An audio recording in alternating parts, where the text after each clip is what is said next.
जुर्म से जूझते आवाम की हो या फिर समाज में बढ़ते क्राइम ग्राफ की, अपराध की हर सूरत के पीछे छुपा होता है कोई न कोई गुनहगार। नमस्कार, मैं हूं आजाद। तफ्तीश की राह में आने वाली हर कड़ी सुराग बनकर पहुंचाती है गुनहगारों को सलाखों के पीछे। तो आप बने रहिए हमारे साथ, क्योंकि हर जुर्म के खिलाफ हमारी तफ्तीश जारी है। पूर्णिया में अपराधियों का एक बार फिर तांडव शुरू हो गया है। दिन दहाड़े एक शख्स को गोली मारते हैं और मौत के घाट उतार देते हैं। जब आवाज सुनकर लोग दौड़ते हैं और अपराधियों को पकड़ने की कोशिश करते हैं, इस दरमियान अपराधी गोली चलाकर एक ग्रामीण को भी घायल कर देता है। कैसे, देखिए तफ्तीश में। पूर्णिया में अपराधियों का आतंक। दिन दहाड़े एक डीलर की गोली मारकर हत्या। ग्रामीणों ने अपराधी को पकड़कर किया पुलिस के हवाले।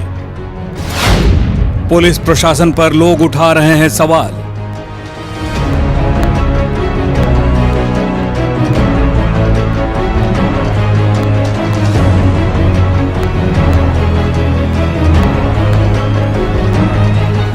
मौत के मुंह में समा चुका ये शख्स और तड़पते बिलखते परिवार वाले।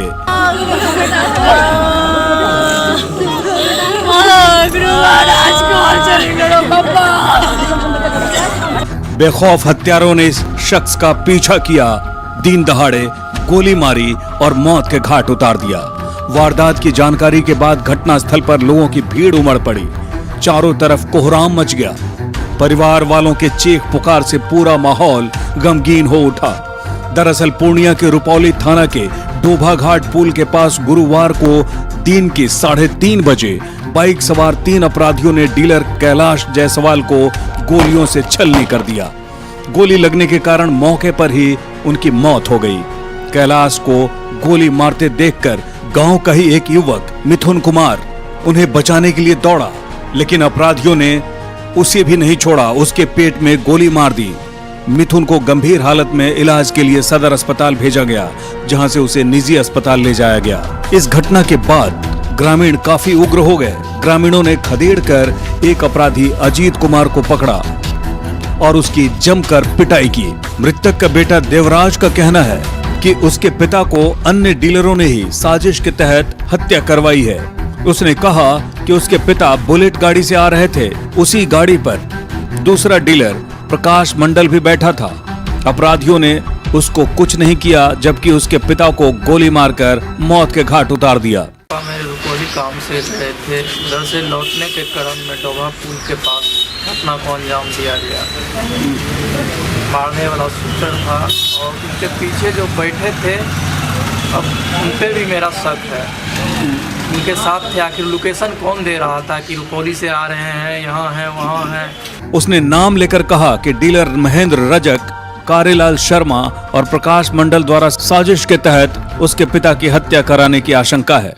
वो डीलर का नाम है महेंद्र रजक, नहीं, उनकी बीवी का नाम है किरण देवी, उनका हस्बैंड का नाम है महेंद्र रजक, और कंकाला के जो हैं वो कारेलाल शर्मा है डीलर, और कैलाश शर्मा। वहीं मृतक का भतीजा निरंजन कुमार ने कहा कि लोगों ने एक अपराधी अजीत कुमार को पकड़कर पुलिस के हवाले किया, फिर भी पुलिस अब तक अन्य अपराधियों की गिरफ्तारी नहीं कर पाई है। जो अपराधी पकड़ाया गया है, पुलिस के द्वारा उनको रिमांड पर लिया जाए और तत्काल तुरंत कार्रवाई किया जाए, नहीं तो हम लोग सब एकजुट होकर धरना प्रदर्शन एसपी साहब के यहाँ देंगे। वहीं मृतक का साला किशोर कुमार की माने तो डीलरों ने ही मिलकर साजिश के तहत कैलाश जायसवाल की हत्या करवाई है। आपसी रंजिश तो थी ही सर, और क्राइम हम लोगों के क्षेत्र में बहुत ज्यादा बढ़ गया है, और एक अपराधी भी पकड़ाया है जो शूटर है, और जो डीलर सब जो है इन लोगों के गांव के भी है, गांव के आसपास के जो डीलर हैं उससे भी कुछ विवाद था, जिसके कारण आपसी रंजिश के कारण जो है साजिश के तहत इसको मरवाया।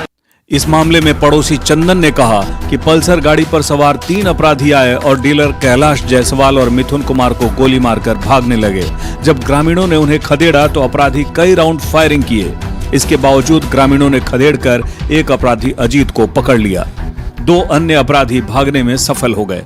पुलिस हमको लगता है कि वे निष्क्रिय टाइप से ही काम कर रही है, चूँकि एक अपराधी भी पकड़ा गया है तो उसका भी उस ढंग से बयान नहीं देख रहे हैं, और जहाँ तक पब्लिक ही उसको पकड़ा है, और जिसमें एक बाइक भी बरामद हुआ है और आदमी भी पकड़ाया है। परिजनों ने कहा इस मामले में जल्द ही अन्य अपराधियों की गिरफ्तारी नहीं होती तो वे लोग आंदोलन करेंगे और एसपी के कार्यालय में आकर धरने पर बैठ जाएंगे। हम लोगों का यही मांग है, हम लोग शरीफ आदमी रहते हुए सर हमारे साथ ऐसा घटना किया गया, उसको रिमांड पे लेके जो पकड़ाया है सर तुरंत कार्रवाई किया जाए, यही मांग है। नहीं तो हम लोग एसपी साहब के पास जाके धरना देंगे। इस मामले में जिले के एसपी ने बताया कि घटना की प्राथमिकी दर्ज कर ली गई है, जबकि घटना में शामिल 2 अपराधियों की तफ्तीश चल रही है। एक अपराधी अजीत कुमार को ग्रामीणों ने पकड़कर पुलिस के हवाले किया था। फिलहाल उससे पूछताछ चल रही है। उसके माध्यम से अन्य अपराधियों के पास पहुंचने की कोशिश कर रही है पुलिस। जल्द ही पुलिस द्वारा अपराधियों को गिरफ्तार कर लिया जाएगा।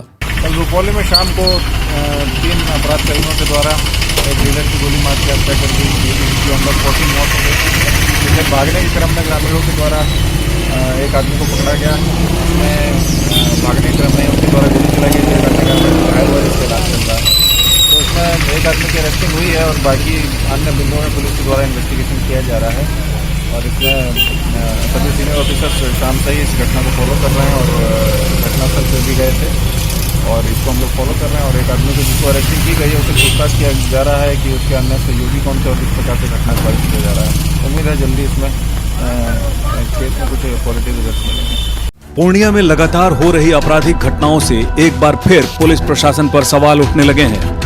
2 दिन पहले रंगभूमि मैदान में संजीव कुमार झा नाम के युवक की संदेहास्पद मौत हो गई थी।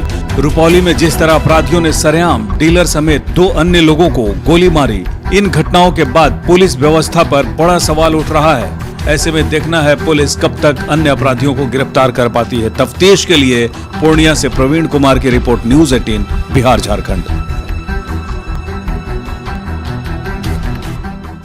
पुलिस चाहे अपनी पीठ लाख थपथपा ले, लेकिन लोगों की नाराजगी उसके प्रति साफ देखी जा सकती है। एक परिवार जिसकी बेटी पिछले 1 महीने से गायब है अपने 2 बच्चों के साथ, आखिर वो कहां गई? उसे आसमान निगल गया या जमीन खा गई? दर दर की ठोकरें खा रहे हैं परिवार के लोग समाज के साथ। आखिर कैसे मिलेगा उन्हें इंसाफ? देखिए तफ्तीश में।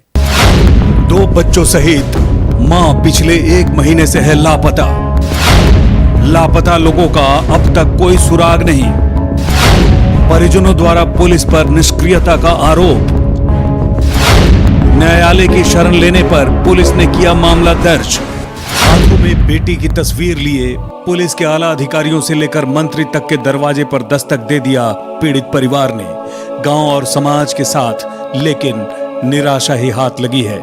जिस बेटी को पाल पोस कर बड़ा किया, शादी कर उसका घर बसाया, वो बेटी ससुराल से गायब है पिछले 1 महीने से। दरअसल ये मामला बेगूसराय एवं समस्तीपुर दोनों ही जिले से संबंधित है।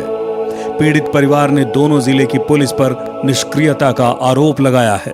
अभी तक जो अगले 20 तारीख से हम लोग समस्तीपुर भी गए, वहाँ के डीएसपी साहब से मिले, यहाँ भी हम लोग आए हैं एसपी साहब से मिलने के लिए। दरअसल बेगूसराय जिले के सिंघौल थाना क्षेत्र के विनोदपुर निवासी अजय शंकर ने अपनी पुत्री माधुरी कुमारी की शादी वर्ष 2009 में रिफाइनरी थाना क्षेत्र के केशाबे निवासी प्रियरंजन कुमार से की थी। 2009 में बच्ची की शादी किए थे केशाबे ग्राम प्रेमचंद सिंह लड़का प्रियरंजन सिंह के साथ। 2-4 साल तक मामला ठीक रहा। उस टाइम शिक्षा मित्र का शिक्षक था, बाद में रेलवे में नौकरी हुआ, मारपीट किया, ग्रामीण या करते रहा। हम पंचायत जांच करते रहे, किसी तरह ले गया। छठ पर्व के बाद ले जाने के बाद वहीं से लापता कर दिया, कहाँ मार कर दिया, क्या किया। शादी के वक्त प्रियरंजन कुमार एक शिक्षक था। शादी के 4 वर्षों तक सब कुछ ठीक ठाक था और इस बीच प्रियरंजन तथा माधुरी को एक पुत्र एवं एक पुत्री भी हुई। बाद के दिनों में प्रियरंजन कुमार ने रेलवे में प्रतियोगिता परीक्षा दिया और उसकी गार्ड के पद पर नौकरी हो गई। प्रियरंजन के गार्ड बनते ही लड़की के ससुराल पक्ष के लोगों ने माधुरी पर एक गाड़ी एवं पैसों के लिए दबाव बनाना शुरू कर दिया।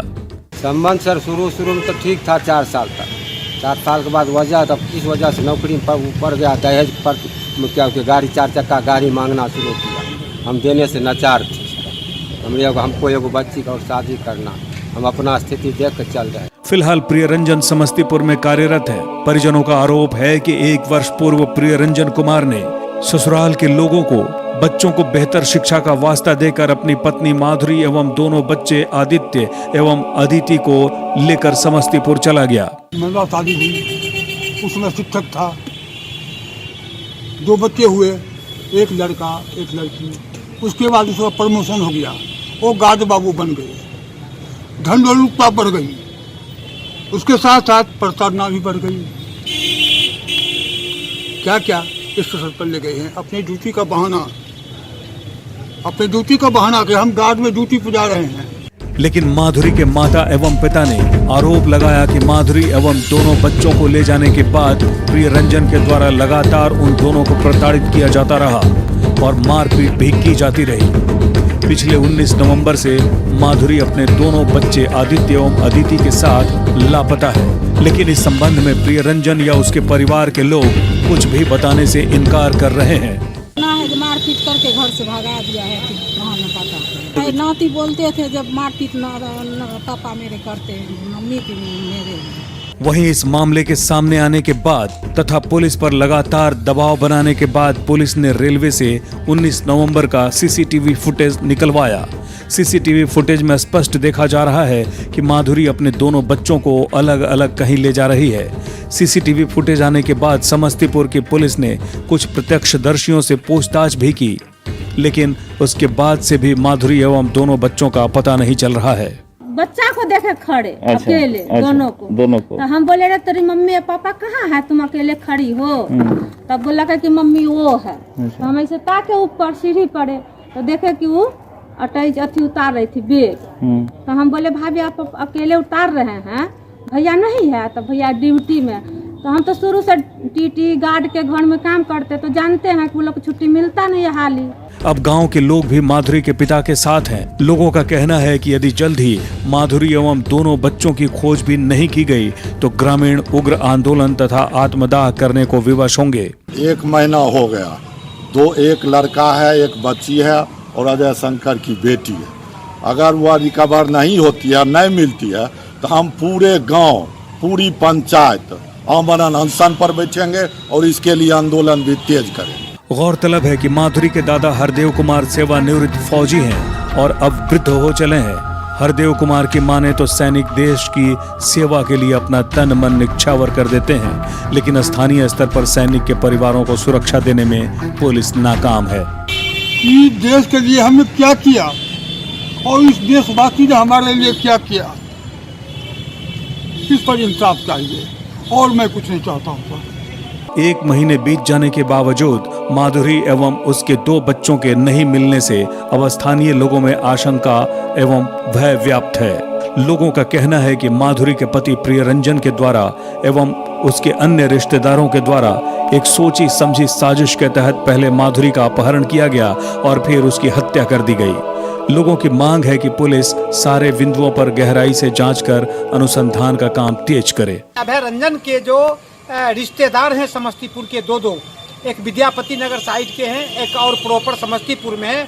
उन सारे लोगों के कॉन्ट्राइवेंस से, षड्यंत्र से उसका अपहरण करके कहीं हत्या कर दी गई है। यह कंप्लीट 304B का मामला बनता है और पुलिस को इसमें गंभीरता से कदम बढ़ानी चाहिए। लेकिन पुलिस, बेगूसराय की पुलिस भी सुस्त है और समस्तीपुर की भी पुलिस सुस्त है। आखिर कहां है माधुरी और उसके दोनों बच्चे आदित्य और अदिति, ये तो आने वाला समय ही बताएगा एवं पुलिस छानबीन के बाद ही पता चल पाएगा।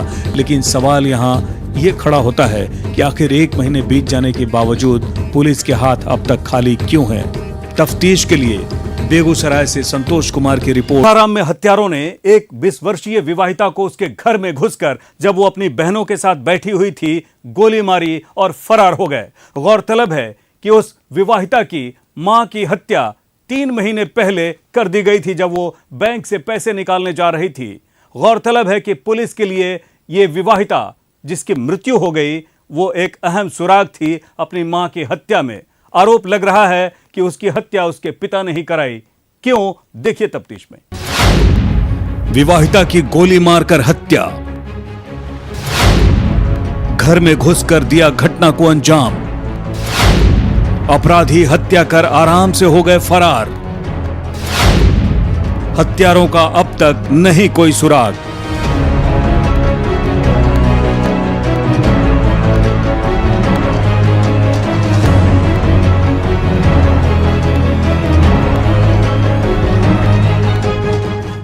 सासाराम में दिन दहाड़े इस 20 वर्षीय विवाहिता की गोली मारकर हत्या कर दी गई। इस हत्या को अपराधियों ने घर में घुसकर अंजाम दिया। इस घटना को मुफस्सिल थाना के ताराचंडी के पास दिन दहाड़े अंजाम दिया गया। बताया जाता है कि घटना के वक्त ज्योति कुमारी अपनी 2 बहनों के साथ घर में ही बैठी हुई थी। इसी बीच 2 की संख्या में आए अपराधियों ने घर में घुसकर ज्योति की गोली मारकर हत्या कर दी और आराम से फरार हो गए। लोग अंदर टीवी देख रहे थे, दीदी बाहर बतिया रही थी, देखे तो गोली का आवाज सुना ना, तो मेन गेट बंद कर दिया। फिर देखे तो उसके बाद गोली लगा था, तो छू गई थी, वो नहीं लगा। फिर हम लोग अंदर चल गए। गौरतलब है कि 3 महीने पूर्व 1 सितंबर को मृतका की मां उषा देवी की भी गोली मारकर हत्या कर दी गई थी। उसके बाद अब उसकी 20 वर्षीय बेटी को इस प्रकार मौत के घाट उतारने के बाद इलाके में सनसनी है। मृतका की मां उषा देवी की हत्या उस समय किसी परिचित द्वारा किए जाने की बात कही गई थी। 1 सितंबर 2019 को बैंक से पैसा निकालने उषा देवी जब किसी के साथ बाइक से जा रही थी तो बैंक पहुंचने से पहले ही महिला को गोली मारकर मौत के घाट उतार दिया गया था। उस हत्या के मामले में पुलिस को अभी तक कोई भी सुराग नहीं मिला है। इधर अब उषा देवी की बेटी की भी गोली मारकर हत्या कर दी गई। दोनों हत्याओं के मामले में पुलिस के अनुसंधान सवालों के घेरे में है। गौरतलब है कि ज्योति की शादी 2017 में काराकाट के करूप गांव में अभिजीत सिंह के साथ हुई थी, लेकिन उसकी मां की हत्या के बाद ज्योति मायके में ही रहकर अपनी बहनों का ख्याल रख रही थी। अभिजीत का कहना है कि उसकी पत्नी ज्योति के मायके में जमीन का विवाद चल रहा है। संभवतः उसी विवाद में 3 महीने के अंदर मां बेटी दोनों की हत्या कर दी गई। जमीन जायदाद के चक्कर में इन लोगों ने गोली मारा है। पहले वाला भी घटना जो हुआ था आप लोगों को तो पता होगा। हाँ, इनकी मम्मी का जो हाँ, तो यही मतलब घर में देख रेख कर रही थी अभी। हाँ, इस वजह से इनको आगे आगे चल रही थी तो मार दिया। गौरतलब ये भी है कि मृतका ज्योति की मां उषा देवी की 2 शादियां हुई थी। उषा देवी की हत्या के मामले में पुलिस ने उषा देवी के पति की ही संलिप्तता पाई थी। मृतका की छोटी बहन खुशबू का आरोप है कि उसके सौतेले पिता उमा सिंह ने ही उसकी बहन की हत्या कराई है। वो आरोप लगा रही है कि उसकी मां ने उमा सिंह के साथ दूसरी शादी की थी और संपत्ति के लालच में उमा सिंह ने पहले उसकी मां की हत्या की और फिर उसकी बहन ज्योति को मौत के घाट उतरवा दिया। मरवाया है। मामले को लेकर एएसपी ने बताया कि ज्योति की मां की 3 महीने पहले हत्या कर दी गई थी। उस मामले में चल रहे अनुसंधान में मृतका ज्योति पुलिस की मदद कर रही थी। साक्ष्य जुटाने से लेकर अन्य गतिविधियों में ज्योति लगातार पुलिस को सहयोग कर रही थी। देवी नामक एक महिला जिसकी उम्र तकरीबन 20 साल है, उसकी गोली मार के हत्या कर दी गई है। तहकीकात करने पर पता चला कि 3 महीने पूर्व सितंबर माह में उसी थाना क्षेत्र के अंतर्गत उसकी मां उषा देवी की हत्या हो गई थी। इस केस में उसके पति और एक अज्ञात व्यक्ति की संलिप्तता पाई गई थी। तो ये जो महिला थी ये उसी केस में अनुसंधान में पुलिस की सहायता कर रही थी और प्रथम दृष्टया ऐसा लग रहा है कि सबूत मिटाने के लिए इसकी हत्या की गई है। एएसपी ने बताया कि पुलिस को अनुसंधान में मदद करने के कारण ही ज्योति की हत्या कर दी गई।